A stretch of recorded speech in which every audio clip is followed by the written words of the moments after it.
Maintenant, nous savons que nous ne sommes pas conditionnés. Non. Nous adhérons avec enthousiasme aux normes dominantes.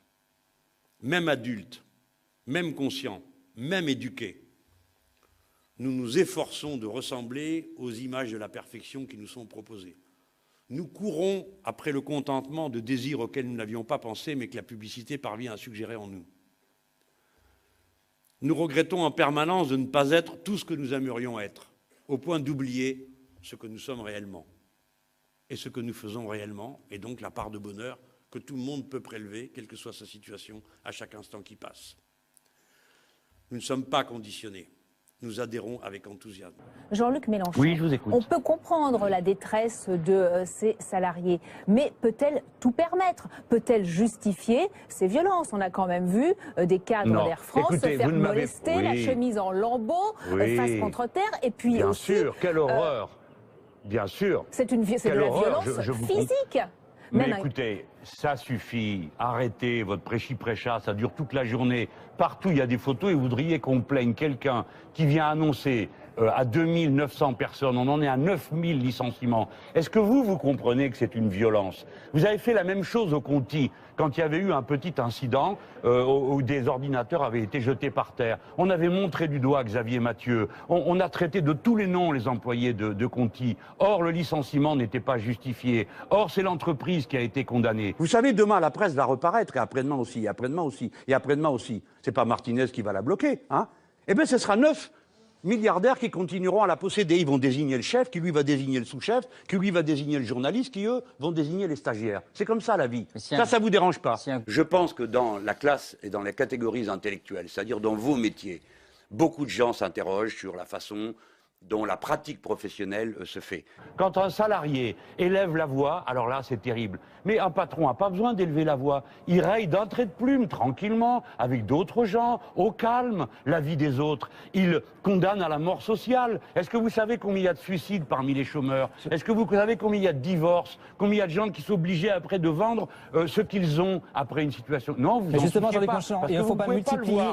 Mais si les gens venaient se pendre dans vos bureaux, peut-être que vous le verriez. Regardez, même vos collègues du Figaro, qu'on a par-dessus la tête, qu'on ait transformé leur journal en un tract de l'UMP. Bon, ce sont des gens de droite, ils ne sont pas de gauche. Mais moi, je salue leur manière de faire. Je ne demande pas aux journaux de gauche... Si on écoute Étienne Moujotte, il y a des journalistes de gauche... Pardon? Si on écoute Étienne Moujotte, il y a des journalistes de gauche, vous ne demandez pas la... Je ne sais pas comment vous connaissez l'identité électorale de tous les journalistes. Je vous le dirai hors antenne, c'est assez facile, il suffit de lire. Oui, il suffit de lire. Des fois, ça se voit tout de suite, qui c'est qui est de droite et de gauche. C'est pas si curieux que ça. Si vous ne condamnez pas de telles violences, elles pourraient se multiplier et reprendre encore et être multipliées par 2, par 3, par 4 dans d'autres conflits sociaux. C'est ça qui est grave.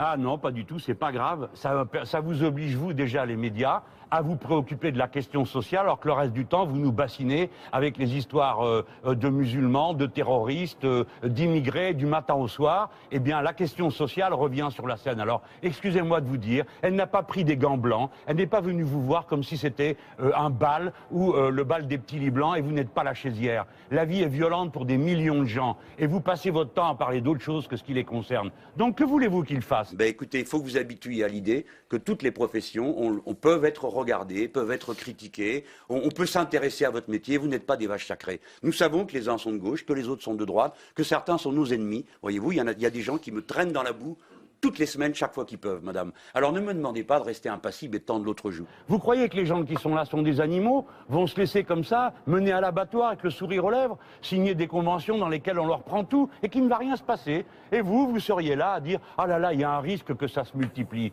Mais est-ce que vous vous êtes posé la même question lorsque vous nous montrez du matin au soir des problèmes qui, paraît-il, seraient les problèmes les plus importants avec les immigrés? Non, les vraies questions importantes de ce pays, c'est la question sociale. Je voulais vous dire, c'est formidable de voir la jeunesse du pays, à qui on farcit la tête avec des histoires de terrorisme, de religion, qui gorgent les médias, on passe notre vie à parler de religion. On farcit pas la tête d'affaires de terrorisme, Jean-Luc Mélenchon. On farcit la tête des jeunes en parlant de terrorisme. Oui. Ils n'ont pas besoin qu'on leur farcisse la tête, ils regardent ce qui se passe. Le terrorisme est une réalité. Mais non, ils ne regardent suffisamment pas ce qui dramatique. se passe. Bien sûr que non, parce qu'il se passe 560 accidents du travail sur le poste de travail.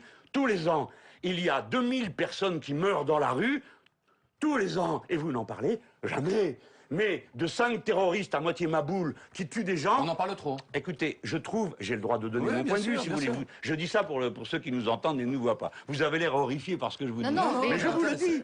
La vérité de la situation, il faut parler, bien sûr, des terroristes et des guerres que notre pays mène à l'extérieur et des déroulements de ces guerres et de notre intérêt à la paix dans le monde. Mais il faut aussi parler de la vérité sociale. La vérité de tous les jours, c'est pas ça. La vérité de tous les jours, c'est celui qui meurt au travail, c'est celui qui est blessé, celui qui n'a pas d'emploi, c'est la femme qui court pour essayer d'attraper ses mômes, qui en pourrit encore plus la vie. Entendez-le. Et nos mômes ont raison d'être dans la rue. Alors, qu'est-ce qui va briser le miroir qui nous hypnotise?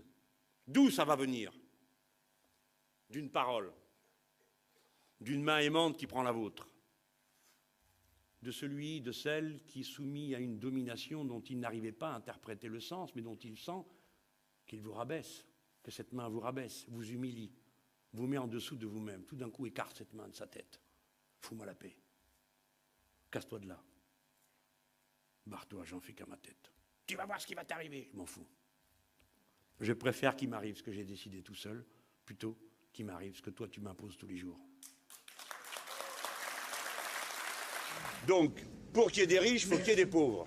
Et il faudra le répéter sans arrêt. Et c'est pas par hasard que le pays qui a jamais été aussi riche de son histoire est record d'Europe des millionnaires en dollars. À l'époque où il n'y a jamais eu autant de pauvres qu'il y en a aujourd'hui dans notre pays. Tout ça est lié. Mais il faut l'expliquer. Sinon, les gens croient ce qu'on leur a dit. Que ce système récompensait ceux qui prenaient des risques, qui sont les plus malins, les autres ils sont tellement bêtes qu'ils sont pauvres, et au milieu il y a ceux qui sont ni bêtes, ni intelligents, c'est nous tous. Voilà. C'est ça qu'ils arrivent à faire passer. Et puis ils nous dressent. Les maîtres ne vous dressent pas parce qu'ils mettent des fois des instruments de répression. C'est pas comme ça qu'ils vous dressent. Ils vous font rentrer dans la tête des images, des constructions de vous. C'est ces constructions qu'ils célèbrent, qu'ils mettent en scène. Une masse de spectacles culturels qui sont une ignominie, de l'angoisse, de la mort, de la pulsion, du sexe déshumanisé, du meurtre, une célébration des personnages sempiternellement répétés. Mais c'est ça qui distille, c'est pas neutre la production culturelle. Et la révolution citoyenne à laquelle nous aspirons, elle n'est pas seulement civile et politique, mes amis. Elle est culturelle. Je ne stigmatise pas une profession, je stigmatise des comportements. Et ceux qui m'écoutent savent faire la différence entre stigmatiser une profession et stigmatiser des comportements. Oui, des comportements. Quand dans la presse locale, on dit que je gerbe mes arguments, eh bien, madame, figurez-vous que c'est très offensant. Et ça peut être un journaliste qui l'a écrit. Rien ni personne ne m'empêchera de dire que je trouve ça insupportable. Vous êtes d'accord avec moi, madame? L'immanquable grande gueule. NKM. Eh ben. Et il disait, je trouve du charme au métro, ce qui lui a valu d'ailleurs quelques critiques. Ça, c'est le truc des grands bourgeois, quoi. Ils se la pètent quand ils voient le peuple est tellement folklorique. Moi, je prends le métro, pas parce que j'y trouve du charme, c'est parce que je ne conduis pas, que j'ai la chance de vivre à Paris, et que le métro est ce qu'il y a de plus pratique pour arriver à l'heure aux grandes gueules ou ailleurs. Hein. Voilà, bon, c'est tout, point. Je suis comme heureusement pour moi, je suis pas aux heures où ça bourre le plus, parce que j'aime mieux vous dire que si elle y allait à ces heures-là, elle comprendrait sa douleur et elle verrait que c'est pas le charme. Elle a qu'à aller un peu sur la ligne numéro 13 pour avoir une idée, tu vois, juste avant la fourche, là, histoire de se mettre dans l'ambiance. Bon, là, vous n'êtes pas en train de donner du travail, vous êtes en train de refuser la solidarité. Je vous ai écouté avec beaucoup de patience et beaucoup d'intérêt, car vous avez du talent, du charme et du bagou. Mais laissez-moi dire quelques mots. Vous n'en manquez pas non plus. Oh non, moi je suis... Du bagou, je veux dire. Oui, oui. Merci, je vous remercie pour le charme. Est-ce que les électeurs ont tout à fait compris... C'est un des problèmes de notre pays, si vous permettez. Les compétences transférées. Oui.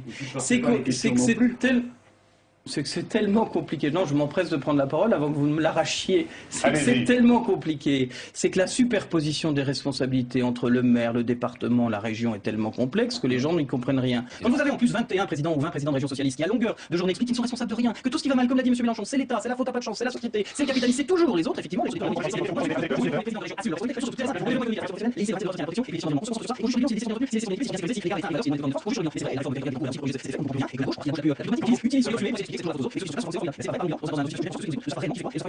C'est pour ça d'ailleurs qu'il faut réformer tout ça. Et j'espère que vous serez d'accord avec cette réforme des collectivités pour qu'elle soit plus simple, mieux organisée, que la démocratie puisse s'exercer, qu'on sache qui est responsable de quoi.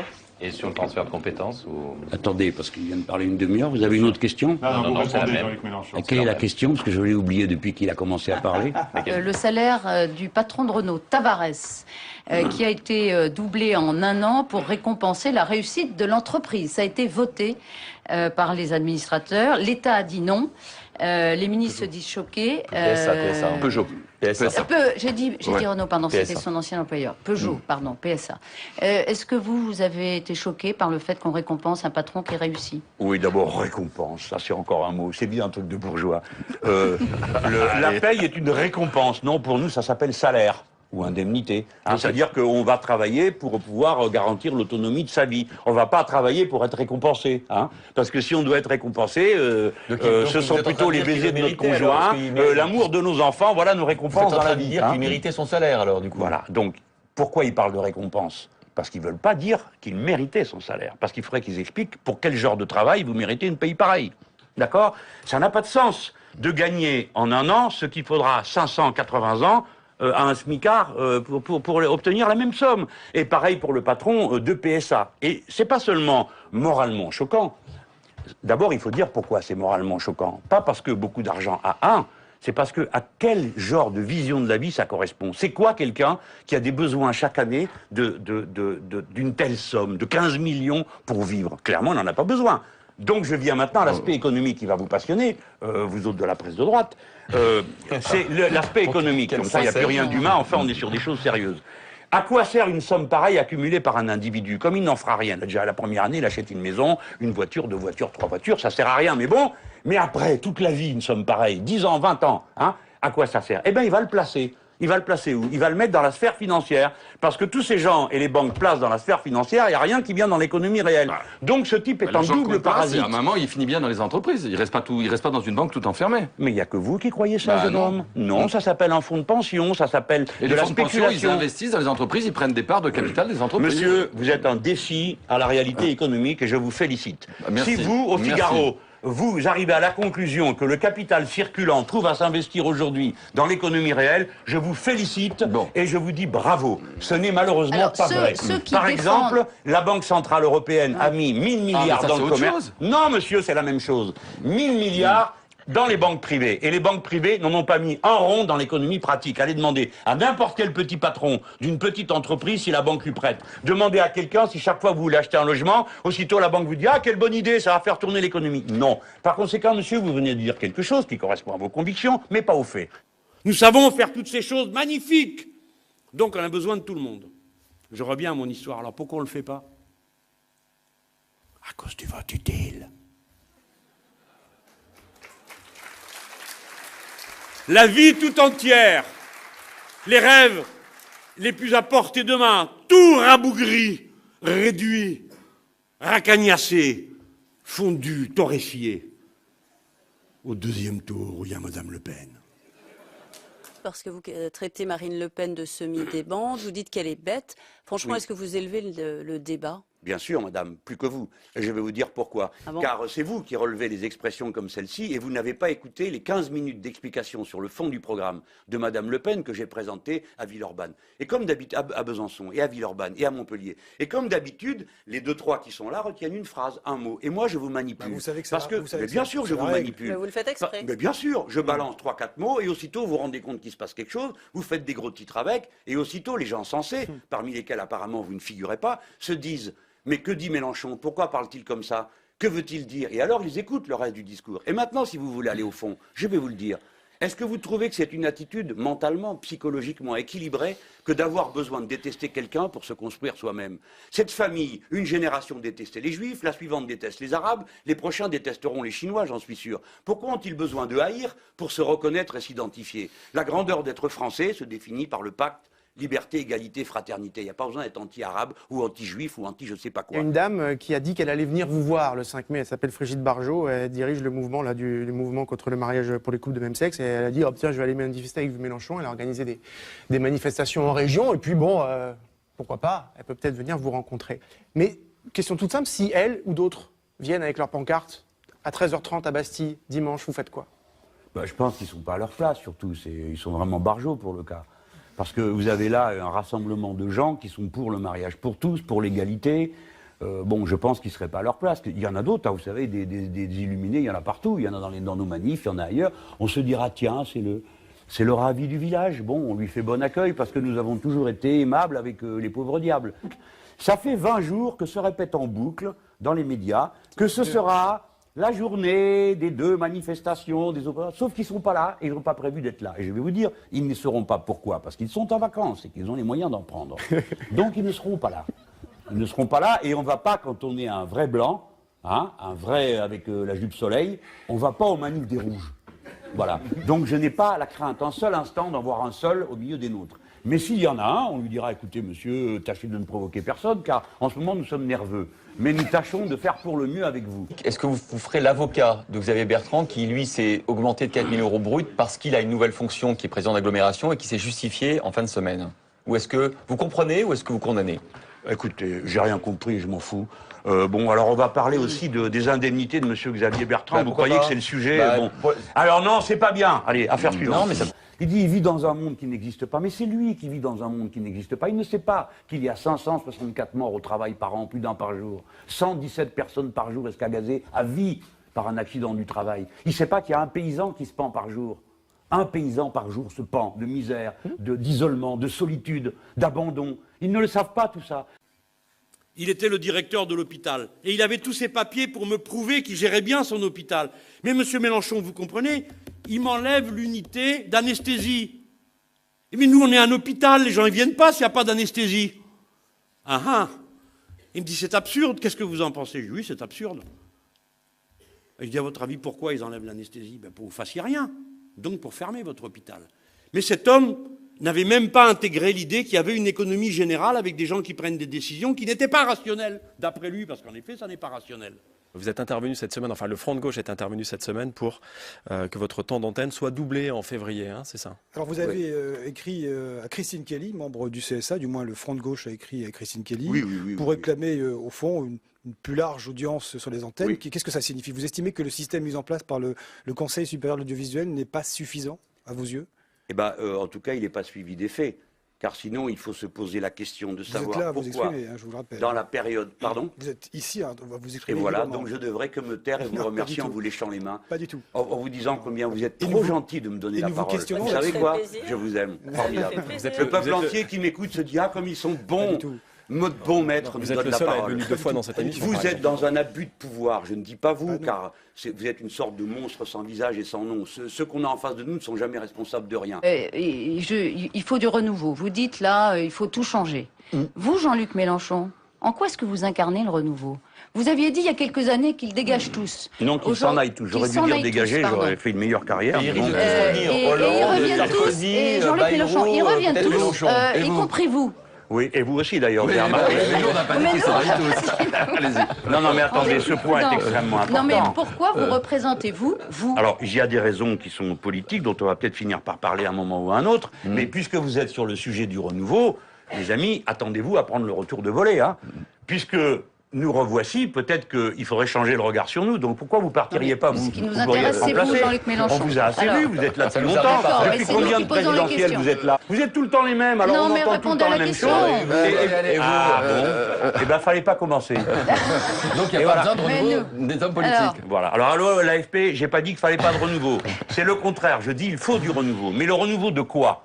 Le renouveau des idées et des pratiques. Je vous observe et je me rends compte que vous prenez un plaisir extrême à vous écouter parler. D'accord. Oui, mais vraiment une jouissance, hein, et on le voit d'ailleurs. Qu'est-ce qui me permet de dire que ça me fait jouir, comme vous dites? Parce que ça se voit. Ça se voit. Ah ouais, ça se voit, d'accord. Ça se voit. Vous savez pas ce que c'est que la jouissance, apparemment. Et quand on a parlé... ça se passe pas comme ça. Quand on a parlé... Il est normal qu'on vous bouscule un peu. Mais je ne suis pas contre le fait qu'on essaye de me bousculer. C'est contre le fait qu'on y arrive que je suis.